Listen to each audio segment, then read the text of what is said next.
All right, team, welcome back to another episode of the Man at Camp Project podcast. This episode is exciting and, well, for two reasons, because it's really a take two.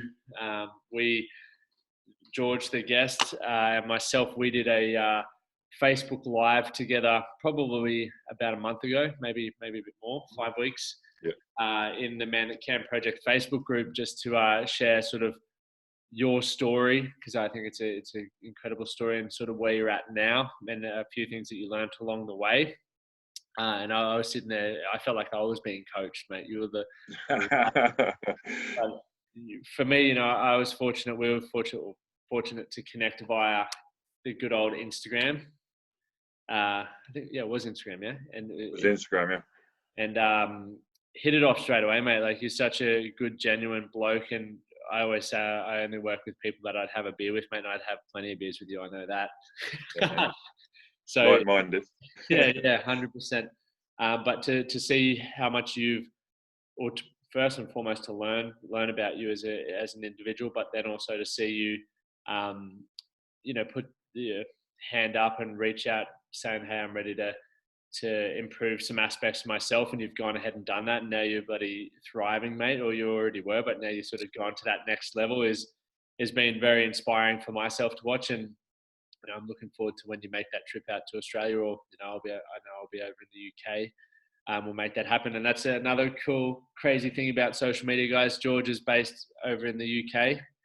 It looks quite lush where he is. In one video you posted, you were out in the farm, mate. Yeah. Attic and clear blue skies, which is probably random, right, for the UK? Yeah, it's thunderstorms today, mate. So yeah, that's more traditional. No. Yeah. But mate, I'll pass it over to you. I could talk all day about how inspiring and empowering you are as an individual. And to be fair, I'm really excited to see where this conversation goes, because we haven't planned anything. We're just going to get you to start with the story and see what happens. Because it's always good to have the guest lead the conversation around where it's going to go. So over to you, my dude. Yeah. Okay. So I sort of left this completely open-minded to sort of see where it goes, but I think the biggest thing that I'll start on is maybe why I was stuck, or why it was uncovered that I was stuck, so hopefully people can relate to that. I mean, there's a few reasons really. Had problems in my childhood when I was younger, with a small period of sexual abuse from somebody outside the family. That was bottled up for 20 years. I mean, as a child, didn't know that was right.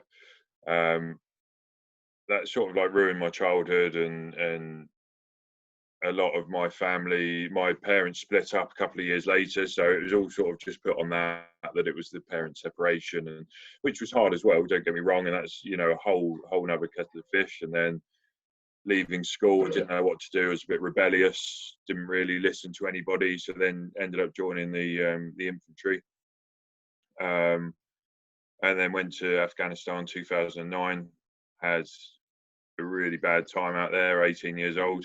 Came back, and so at this point nobody knows about any of my problems. I've been out here, the British Army, just as soon as you want out, that's it. There's no aftercare, there's no nothing, so you get left in this bubble. You haven't dealt, or I personally hadn't dealt with anything in my past. I couldn't deal with what was going on right then, so hid behind alcohol and drugs basically for 4 or 5 years, probably 5-6 nights a week, just running away, escaping, because that was easier than facing, dealing with it. And I think acceptance is the key word, because accepting what's happened to us, whatever that may be, is the first step of recovery. And if something's really, really wrong and something's not your fault, sometimes you feel you shouldn't accept that it's happened to you. But until you have accepted that, and accepting it isn't accepting that it's your fault, oh, it was me, that happened to me. Accepting it is saying, something happened that was out of the ordinary, that was wrong. We can't put ourselves in scenarios that we talk about sometimes because you just feel it isn't real. So for me, drugs and alcohol was a way of running away from the acceptance of what had happened in my life. But then on the flip side of that, I started becoming a nasty person because I became drugs and alcohol. I became disrespectful because, I mean, at the front of that, I had no respect for myself, and that's like the biggest thing is running away and doing that. You know, you don't think you're hurting anyone by doing that, but actually, you've got your family that love you, your friends that love you, and you know, you show no respect for them. You've got no respect for yourself. You know, I think we've all been there. I've been in positions where you don't care for your life. You know, I've tried to take my own life on a couple of occasions, and you know, thankfully now that I'm sat here now in the place that I'm in, you know, God, I'm thankful that didn't work. You know, because it's not worth it. But the harsh reality is that a lot of us have been in that situation where that feels like the best option, and it doesn't feel like there's other options open and anywhere, which is really hard. So there's like, so if you think now, I don't know, what am I, 23 years old now at this point. All this has happened, and you know, unfortunately, like from the outside, I had a great childhood, great upbringing, and but people didn't know what was really going on inside. So this is this front that we all have of that we seem to hide behind, and we do a very good job at it. And people see that then as, you know, this is that person, this is who they are, and then there's the acceptance point of view when people start liking you. Like I spent so many years of my life being the clown, being the drug addict. You know, oh, you know, let's invite George to the party. Here, turn up with this. Here, turn up with that. Which I did, and I always delivered what people wanted. Which was, you know, a clown, which was drunk George, funny George, ruthless George, which, you know, don't get me wrong, I like having a good time, I like having a party, but I hated it. I hated that the only way that I felt accepted was to turn up and like damage my own health for the benefit of somebody else laughing.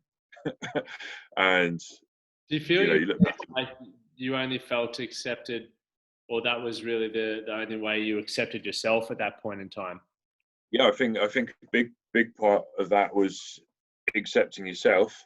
And I mean, it's at the time you feel that you're appeasing others, and you know, certainly some people you were appeasing by doing that, and then people shouldn't be in your life, frankly. And the people that were actually stood by you, and you know, it's clear that you were just doing it to make yourself feel more accepted. Then people are still there now, and then people will stand by you, and they stand by you because they know that isn't you. They know that that's a front, and you know, then I've still got a lot of people still in my life today, which I sit there and question. I go, you know, why are you still here? Like, I treated you like dirt. Mm. You know, and it's really clear and evident that they can see the other side of you. They can see the vulnerable side. They can see your pain and your hurting, and I don't think they always understand why you do things. And I think a lot of us don't understand ourselves sometimes why we do actions that we do. I mean, my life started changing when I know we spoke about this in the Facebook Live when I met my partner. And I did get it wrong. It was quite funny. I laughed about this the other day in the Facebook Live. I said that I'd been with Lauren 6.5 years, and if I get that wrong, she'll kill me. It's been 5.5 years. Yeah, yeah, that was picked up on. So that was good to get that wrong. So 5.5 years ago when I met Lauren, she was the first person that I'd been with that like fully accepted me for who I was, and still at the start didn't really understand my full vulnerable self. But I think it was like 2 years in, she was the first person that I told about, you know, early on in my childhood, And that was like really strange for me, because it was like that was the first time I'd felt vulnerable since that happened when I was a child, because I had been hiding something my whole life from the age of 8 to the age of 24, 25. I'd been hiding something from everybody and What dealing with it myself.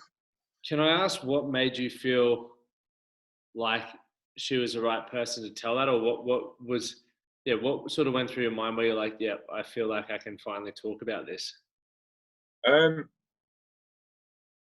I felt like growing up after that happened, I had huge trust issues, because you don't know something's wrong, but you do know it's wrong. Yeah, But then you feel that, your parents at the time or whoever have left you in this vulnerable position, even though they didn't know that they'd left you in a vulnerable position. You start blaming people. yeah, Why am I feeling this way? Why am I doing this? And it's not their fault at all. But you blame people, and then you lose trust. mm, And when that trust is then broken down, to be vulnerable to somebody that you've got trust issues with is iron impossible. yeah, yeah. Um, so in essence, it sounds really sad, but she was the first person in my life, and when that happened, that I felt fully trustworthy with. That I felt in that moment, it was like 1 o'clock in the morning or something. I just like woke up and started crying. She's like, "What's wrong?" And I blurted it out, and she sat there like, "Fuck." Like, it wasn't even like a planned conversation or anything. It was just like a connection that had got to a point where it's like, I need to share my problems with this person. How did you feel after that? Like after just blurting it out? Terrified, Why terrified? because there was a chance that now more people in the world would know. And what And and why was that a bad, like in your mind, why was that a bad thing for you? judgment. Yep. Um, I didn't want this sympathy or anything like this, but what I wanted to do was deal with it. But I didn't want the reaction from people. I didn't want to be, I was an ex-military man. I didn't want to be looked after. I didn't want to, I could deal with this. I could deal with it on my own, which I bloody couldn't, but in my mindset at that time, Yep. it was, I don't need anyone else to deal with any of my problems. I can deal with this, I've done this, I've done that, I've been here, and actually I needed more help than probably anybody did. Yeah. um, but I was terrified of being vulnerable, because I thought people accepted me, and I was accepted as this, as I said, the guy who would turn up with a bag of drugs, the guy, that would drink for 2-3 days straight, and not think about any consequences. And I'd built this persona which was completely fake, and I was scared of losing it because I felt accepted. Mm.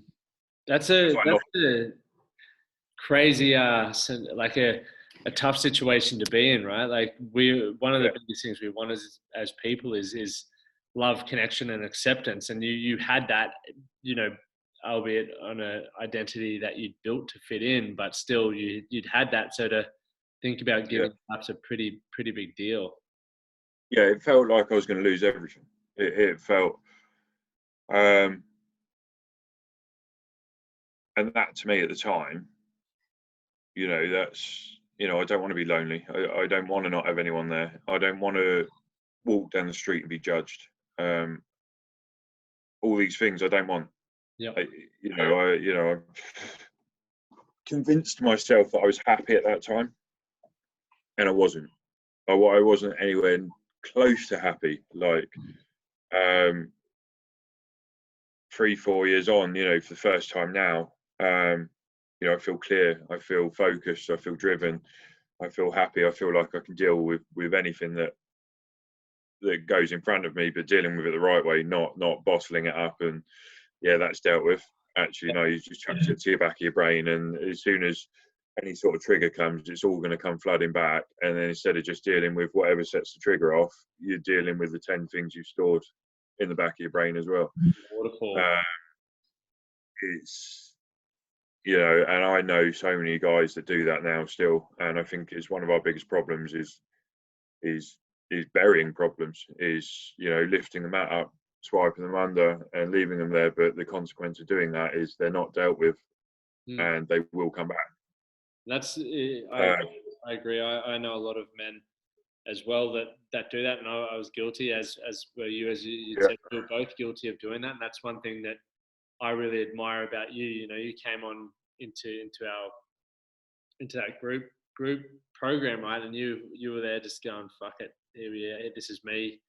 And you know, you I'm sure you did have a heap of fear of judgment and all those sorts of things going through your head, but you were also there to work that out, right? And you did what you needed to do to get the result. And a lot of us are still, you know, I'll throw it out there, mate. That's so much harder. It's so much harder than bottling it up. Oh yeah. It's the tough road, mate. It's the tough road. But once you've done it once, I remember the first on the Breakthrough Experience, the first live video that we did. Fuck, mate, it was terrifying. I was like, I didn't watch it back for a month. I just posted it. I didn't even watch it back for a full month. I was like, I can't even look at it.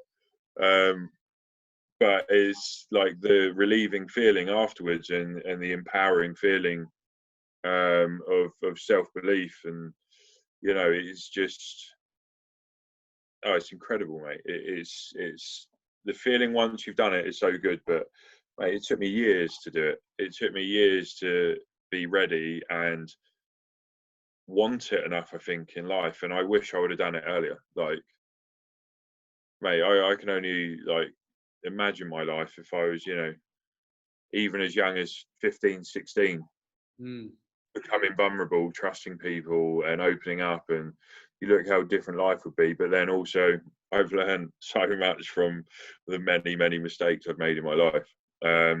That's been at a cost as well. You know, I have lost good friendships that meant an awful lot, and people stood there. You know, I've lost relationships with family members. You know, there's so many things that you lose, but you've changed now and you can try and make amends. But I mean, I've learned there's a couple of things that are too damaged, and as long as you learn from that and don't do it again, it's, you know, that's enough. That's enough for me to move forward. Yeah, 100%. You know, I think but is as well, like, even though, you know, you've made all these mistakes and some things you've been able to repair and others not so much, but you've now got these understandings and learnings and all that sort of stuff that you can pass on to the, you know, if you have Georgie June, or you do have a son, right? You can pass you can pass all of this stuff on, right? So they don't have to go through what you went through, which is, if they listen, because I never listened. Good luck with that. Good luck with that. But you know, you get to start creating that positive ripple effect for, you know, not only for the next gen, but for even people in your life who've seen how much you've. Yeah, mate. I think I've actually had not Saturday gone, Saturday before. I actually had he's a friend who works locally, and 3 o'clock in the morning he reached out to me. Basically said he was ready to commit suicide.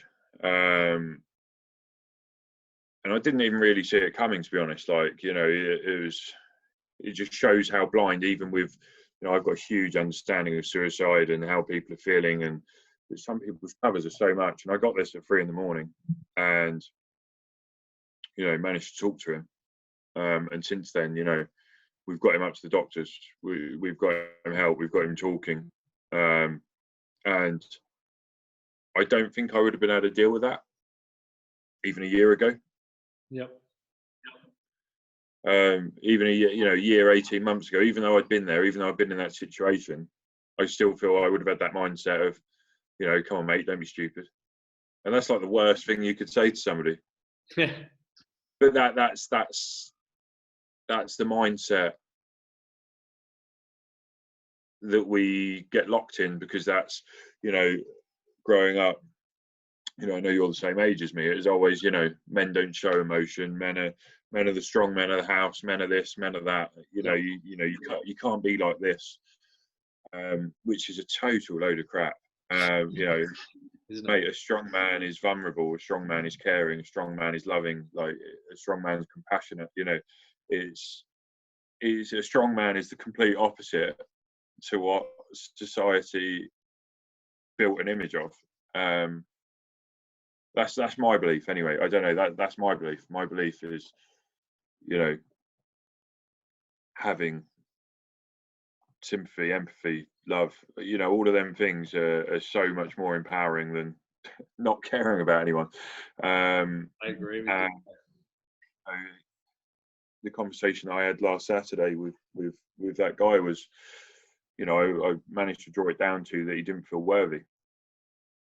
And then it was, and that's like a massive thing for people. And that's a big reason why we all do stupid things to try and, you know, the same reason I took drugs, to try and fit in. Or I'm worthy of hanging around these people. Yeah. You know, I'm worthy of friendships. I'm worthy of feeling this way.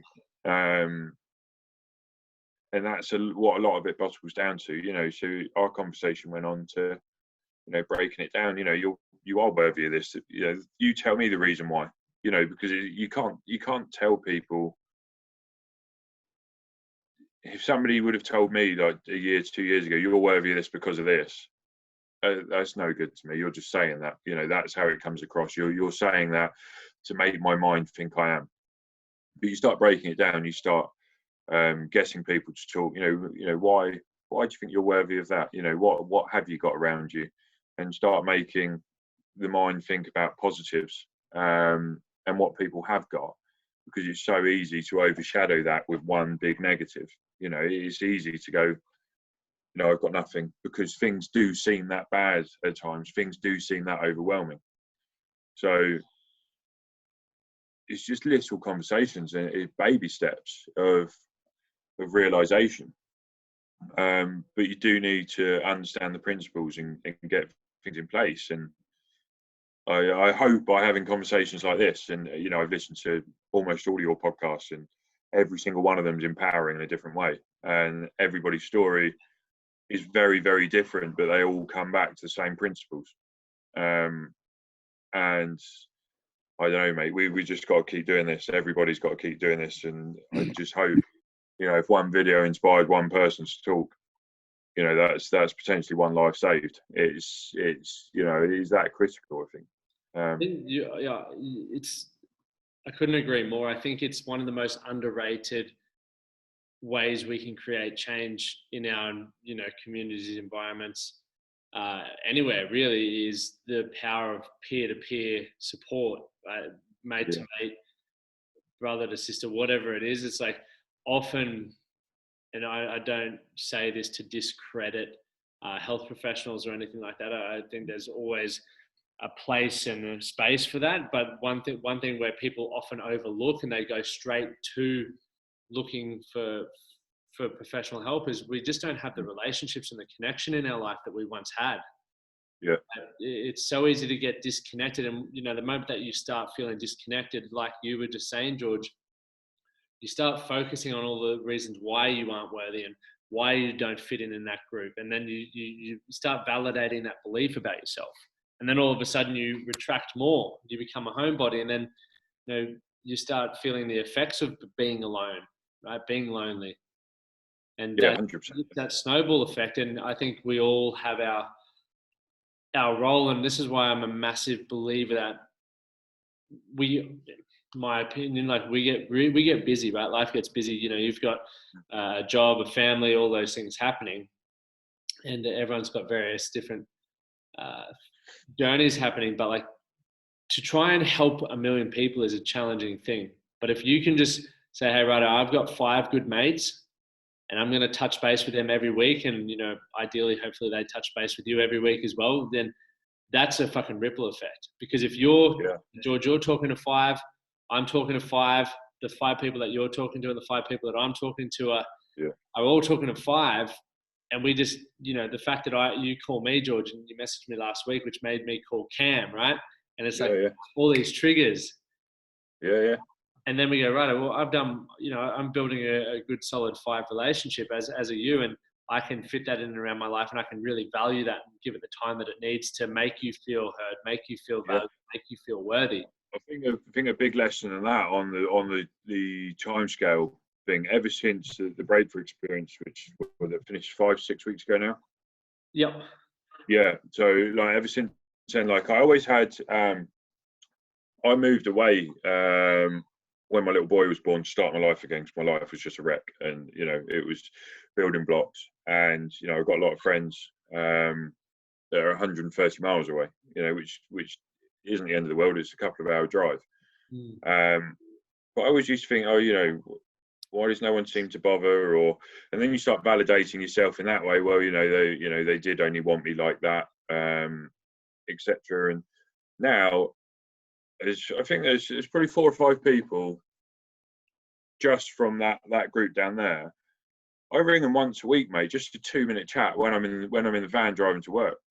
That's so good. And it's mate, you sat in a vehicle. You're either going to be listening to the radio, some music, or you can have a yarn with one of your pals. And instead of sitting there going, you know, I wonder how so and so is. Are they doing all right? Ask them, ring them up, ask them how you doing. It doesn't seem that simple at the time. Like you sit there racking in your brain, going, oh, well, I haven't heard from so and so. I hope they're all right. And then you start going, oh, they haven't phoned me, so you know, I'm not going to phone them.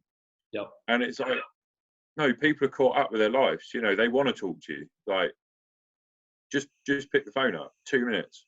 Yep. And you know, and then each person you speak to, it's like you feel better and better because you know how people you care about are. They know how you are. You know, you go on with your day feeling, you know, really good, like really happy. And you know, I hope that they're sat there the other end as well. And I've even, you know, had a couple of messages just saying, "Oh, cheers for ringing. You know, needed a chat." And it's like, you know, you didn't know someone needed a chat. You just phoned them out and had a chat because you needed one. Yeah. And it's like we've all got very similar values. We might deal with them in different ways. And well, I say we've all got similar values. Normally, people within our close friendship groups have got the same values, which is why you connect and why you bond together. Because you have the same outlooks, and you know, and sometimes you don't have the same outlook, and that's fine because we're all entitled to our own opinions. I mean, you know, our group of friends avoid politics an awful lot because we all have very different views, and you know, and that's fine. You know, if it's a true friend and all your other values align other than politics, you know, there's no reason to argue. There's no reason why you can't get on, because you need to respect opinion because that makes us all different. 100%. So. Yeah, but that's so important, mate. I'm glad you touched on that. Just pick the phone up. You know, when it was Friday night, wasn't it? I spoke to you Friday. Speak to Cam. I spoke to Cam Friday. I spoke to James on Friday. You know, it's bloody hell. You know, I've got friends down the road that I speak to once a week, and I've got friends in America and Australia now that I speak to once a week. It's cool. And you know, I've never even met you guys, but I have the same chats and the same level of connection with you guys across the pond. That's, you know, as deep, as meaningful as people that I've known for 15 years.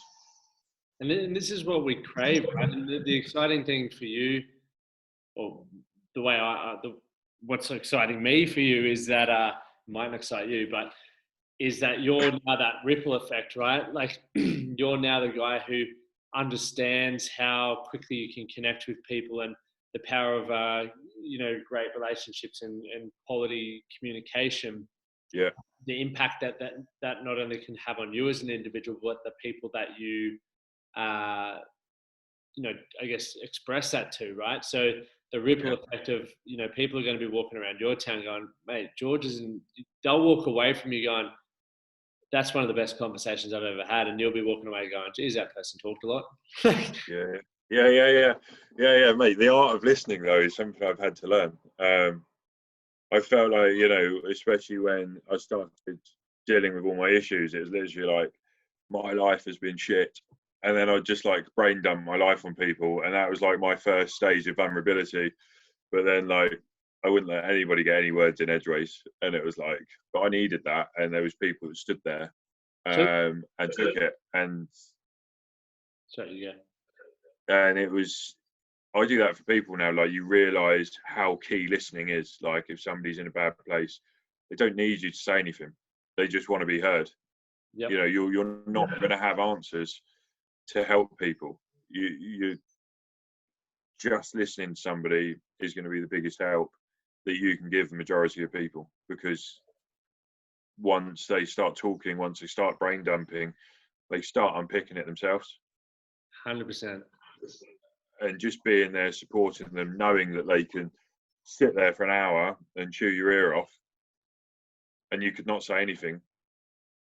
And the fact that you're willing to do that for somebody shows them enough that, number one, they have got someone, that they're not lonely, that they're worthy of having friends, that, there's just literally opening your ear, even if it's for 10 minutes, could show somebody, that they've got 5 things off their list that they need. And that's so important to do, because I know we've had a lot of conversations and a lot of people have asked this of, I don't know what to do with so he's suicidal. I don't know what to say in this scenario. Somebody's asking me if it's okay. Is everything going to be all right? Can I tell him everything's going to be all right? And the answer is, you don't have any of them answers. But actually, that's not what they need. What they need is just to be listened to. Yep. And it's terrifying sometimes as a friend, especially when you haven't seen that somebody's in such a bad place because they've hidden it so well. And it doesn't make you a bad friend not seeing it. It's, people's identities that they can create, like I created for so many years. There'd be people that I haven't seen in 6 years and they'd expect me to be exactly the same because that's who they think I am. Because you can convince people that easily that that's who you are. You can get up, you could want to cut yourself every morning, or I had a big period of time where I'd get every day that I got in the van or in the car, I'd look at oncoming cars that were driving towards me, and the thought process the whole way to work would be, I'm just going to turn right a little bit and drive into the oncoming car. But then you'd pull up at work, you'd put the smile on, you'd get out, and you'd go and be a different person. And then you get back in the car on the way home on your own and do exactly the same. And the way that our brains are capable of switching almost from 2 personalities that easily, so that nobody around us can know. It's interesting you say that, right? How like you can be driving to work in a point where you want to end your life and you're thinking about driving into a car, and then when you show up at work, it's like, hey, game face on, I need to now show up how everyone expects me to show up, right? Yeah. But the interesting thing that stood out for me there was how you could change your state. And I know this is something that we've worked on, right? And obviously, just constantly changing your state and avoiding the reason why you're potentially wanting to end your life is not ideal, but if it can help you get to a happier place, awesome. But what maybe a lot of people miss, and I'm guilty of it, and you were guilty of it for a while, is that if I can change my state and show up how everyone wants me to show up, 9 to 5, yeah. How about I maintain that state in for an extra 30 minutes and ask myself, what would I need to do to enjoy my drive to work so I don't feel like, what needs to change? Or ask yourself a number of questions that, what would I need to learn about myself or like about myself to go, hey, I don't want to drive in that car. Mate, it's do you know what? I've only just picked it up now that you brought that up, but it's, you can click so quickly to fit into a scenario. And it, once you've understood and asking questions of what do I need to do to turn up for myself, and mate, brainstorming, writing down, journaling is like the absolute key of, what do I want? What do I need? Looking at the 8 areas the 8 key areas. You know, what parts of these am I hitting in my life? And you know, we Those who discussed don't know, before. there are a heap of people who don't know what those 8 areas are, so don't give it away. No, I'm kidding. No. So it's like for me, it was always, I thought I was going to find happiness for all these years in financial stability and in career. Yeah. And over the last 4 or 5 years, I've absolutely smashed them 2 areas.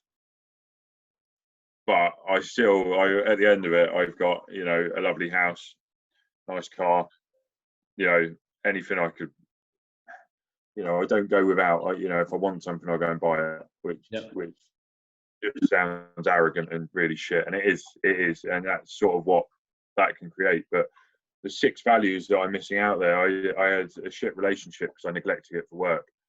I had bad relationship with family, bad with friends. I neglected my physical health, my mental health, my emotional state, and I just completely neglected all of them areas of my life and just concentrated on finance. Got a load of money in the bank, and on career, I've got this great career. You know, no one can touch me. I've worked for this. I've created this. You know, which I am really proud of, but I'm far less proud of neglecting everything else. Because now that I've written that down and gone, you know, I can't get all of this from work, but equally I can't get all of it from my partner or from my family.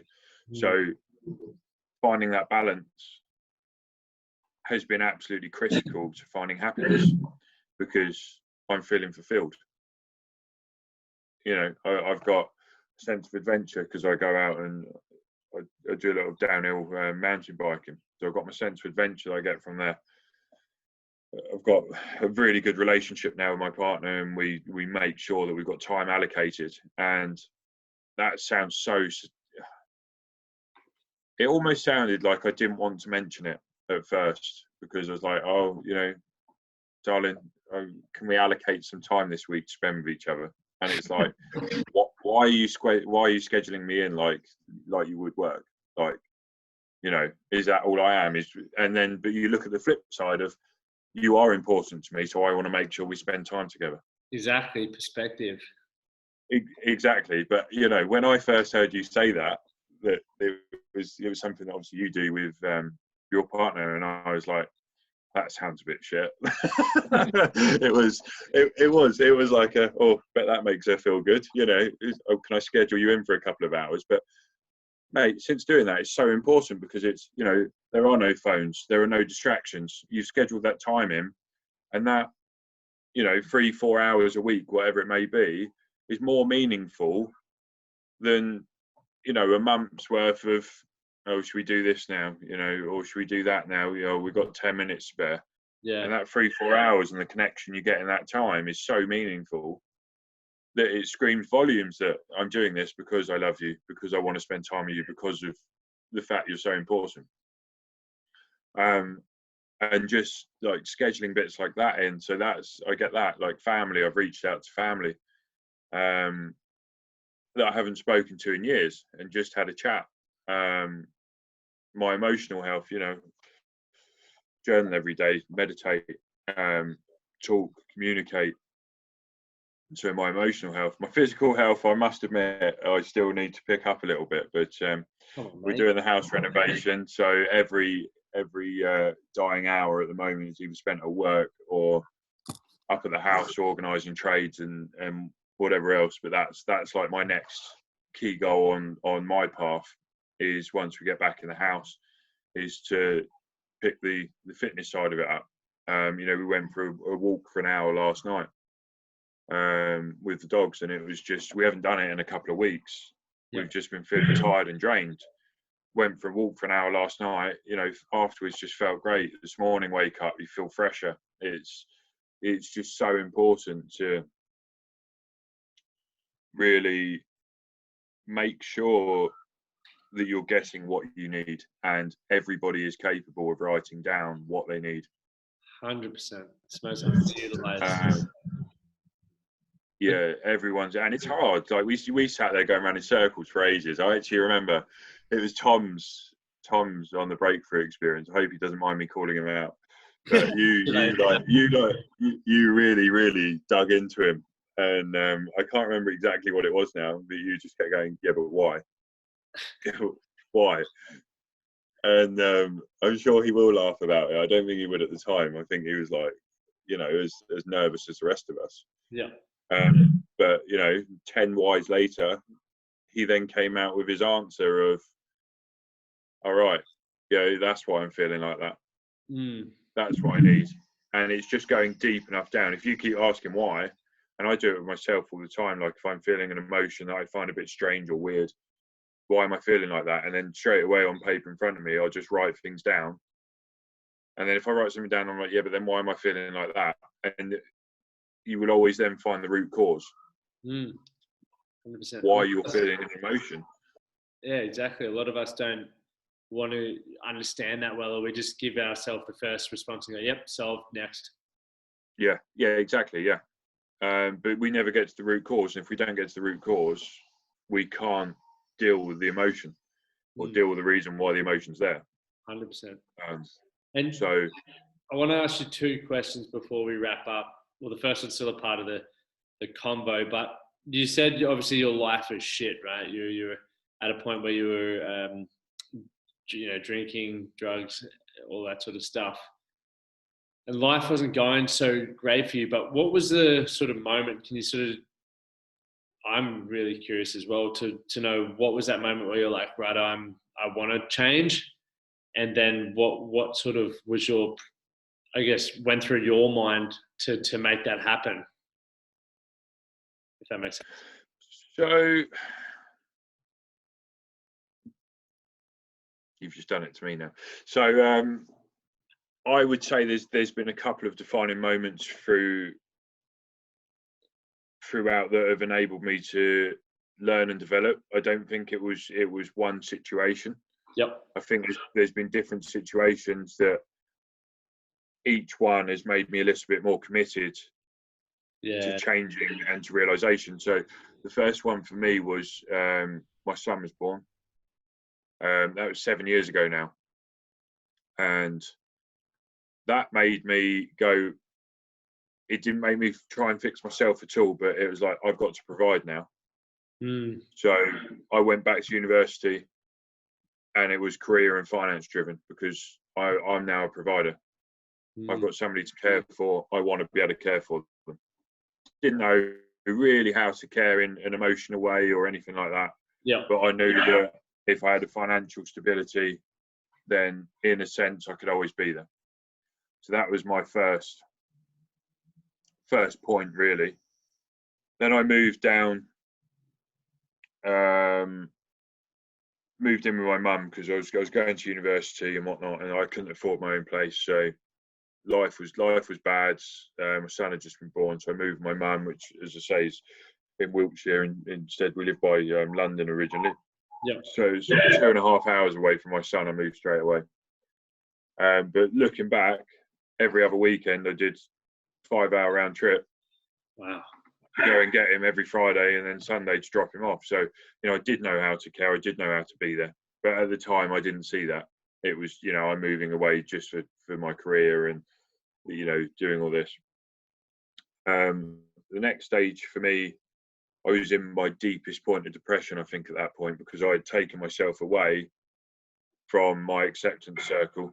The drugs weren't there. I was living with my mum. The alcohol wasn't there, and I was in a bit of a lockdown situation. So, I mean, there were days, but I'd still switch and go to work. But I'd get home, I'd eat my dinner in my bedroom, I'd shut the door. I wouldn't leave the room at weekends because I was in that deeper depression. I couldn't be around people. I couldn't face the world. But obviously, this finance and career was so important to me. Come Monday morning, it was click of the fingers, get out of bed, go to work. But then it was probably a year into that, I then met my partner. And I felt like it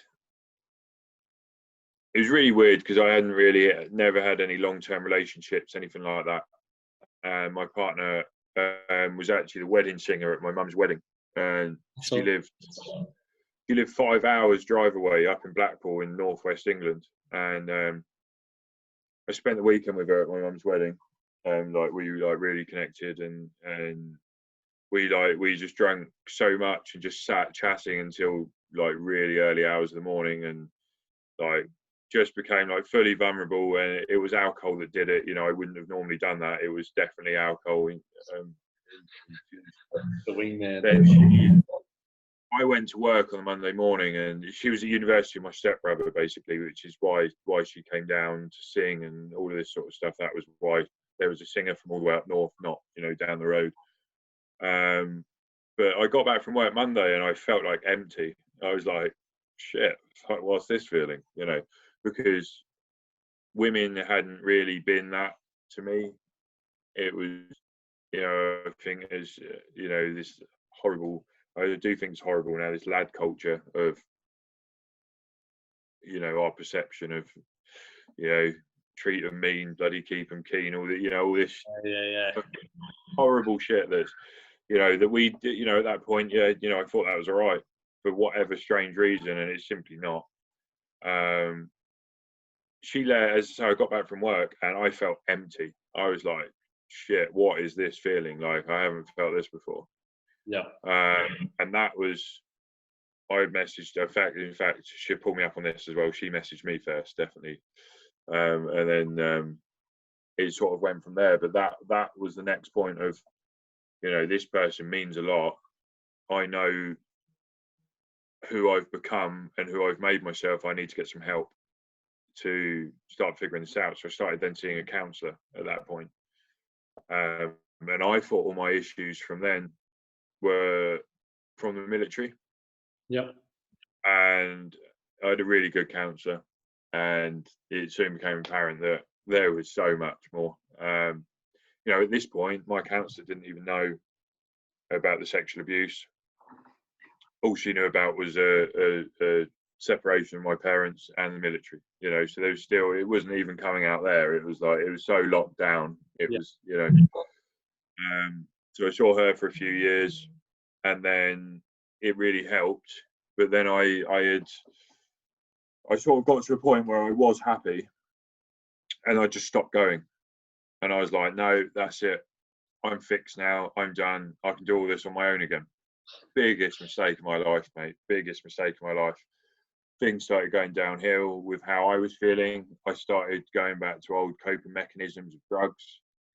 I then started hurting people around me because I didn't feel deserving. So I didn't have the guts to have conversations of, you know, I need you to be away from me. I'm a horrible person, because I knew that they wouldn't go. I knew they'd stand by me. So it was like, right, I'm just going to hurt people because that's going to get them away from me, because I'm not deserving of this, I'm not deserving of that. And then I did really hurt people. I hurt my partner. I hurt a lot of people around me. And it got to a point where I couldn't cope anymore. So I sat in a lay-by and drank a bottle of bleach. This was a year and a half ago now. Actually, not Christmas gone, December before. And I went home and I was just throwing up all night. I told her I had a stomach bug, and I stayed downstairs throwing up all night. Spent it on my own because I still didn't feel deserving of help. It was like, you know, you idiot, you've done this. There's people that love you around you. That's going to hurt so many people. It hasn't worked. You know, you're pathetic. You're this, you're that. And from waking up the next day, it ended, the hurting people ended in an action sense, but I hadn't dealt with my issues still. So I was still taking drugs. I was still drinking. And that was still hurting people, but I didn't see that because I wasn't directly hurting people, but it was hurting people who were standing by me, who were supporting me, etc. And then, yeah, there was a couple of times that just led to sheer embarrassment. You know, I'd drive home from work on drugs. You know, how many lives am I putting at risk doing that? You know, all this sort of stuff. And then, you know, one day it was, you know, I sat down by my partner and other family members, and it was, this is your last chance, you're going to lose everything. And I was like, shit, these people that have stood by me, that have been there, and now having a conversation with me saying that they're going. And I didn't want that anymore. You know, I thought I'd stopped hurting people, but I was blind to the fact that I was still hurting them. And at that point, that was when, just about that time, that I found you on Instagram, and that was the next sort of defining moment of, and that was the first time, like with the counsellor, it was, you know, it was understanding your emotion and what you're feeling, but it wasn't the what are you missing part. And I think it was the what are you missing part that was so vital to me, and I think to others. More than the understanding is just that what's that missing. Because if you're filling negative voids up with positive ones and positive actions, ultimately, you know, you're always going to get negatives. You're always going to get negative thoughts. You're always going to wake up some days bad. But then if you can turn that around and go, oh, you know, that makes me feel really good. Because it's that sacrifice. You know, if we're choosing to go out for a walk, we're sacrificing maybe sitting and reading a book, or sacrificing watching a TV program we might like. But what one of them three is going to make you feel better? And it's always choosing that sacrifice of, I'm not going to do that, I'm going to do this because this makes me feel like this. 100%. It's just ensuring that sacrifice is the right sacrifice for you to make. So yeah, I'd say they're the three defining moments then of what helped me change, what pushed me. So son born, meeting my partner, and then the risk of losing absolutely everything that really did mean something to me. And it took them 3 stages over the last 7 years for me to get where I am. So it's definitely an ongoing battle. Yeah, I think there's an important message in that, you know, there's no one size fits all approach, and there's no, you know, some people go, I should just have fixed myself by now. I shouldn't keep making these mistakes. And it's not, there is no right or wrong, right? It's whenever it clicks for you, it clicks for you. But just because you keep, in my opinion, it's like I fucked up a heap. I would have had more than 3 defining moments, but they never really stood out until hindsight, right? Looking back, I'm like, you're an idiot. How did you not notice that? And I know there's a lot of people out there, and so for you, there was those 3 prominent ones, and I'm sure there was a lot more. There's loads of little ones. Yeah. And we all should be going, oh, I should have figured it out. But the thing is, we don't have a rule book on how to be happy. Really, we don't. We get taught some systemic thing, which I won't go into, through school, that really just teaches us to be like everyone else. And unfortunately, if you look at the world around you, most people are fucking unhappy and unhealthy. Right? So my way of thinking is be different and do differently, and you'll get different results, right? And if that takes you a while to understand and let it sink in what that is for you, not for me or for George, but for you, then you can start running with it. But last question, George, because I know it's nearly 10 a.m. there. It's nearly smoko time. Do you say smoko over there for like morning tea, or how do you? No, mate. Do you know what? I don't even think they have 11s. If you're really prim and proper, it's 11s. But no, mate, just breakfast, lunch, and dinner. Well, there's a word for you can take back to the job site. Smoko. That's it. Give it to the lads. Tell them I passed. We do that. But what's your definition of being a man? Oh, sorry. There you go. That's right. My definition of being a man, I think I'd start by being adaptable to situations, to allow vulnerability to flourish in a community. I don't know. I love it. That's how, I don't know, that sounds a bit waffly. I don't know.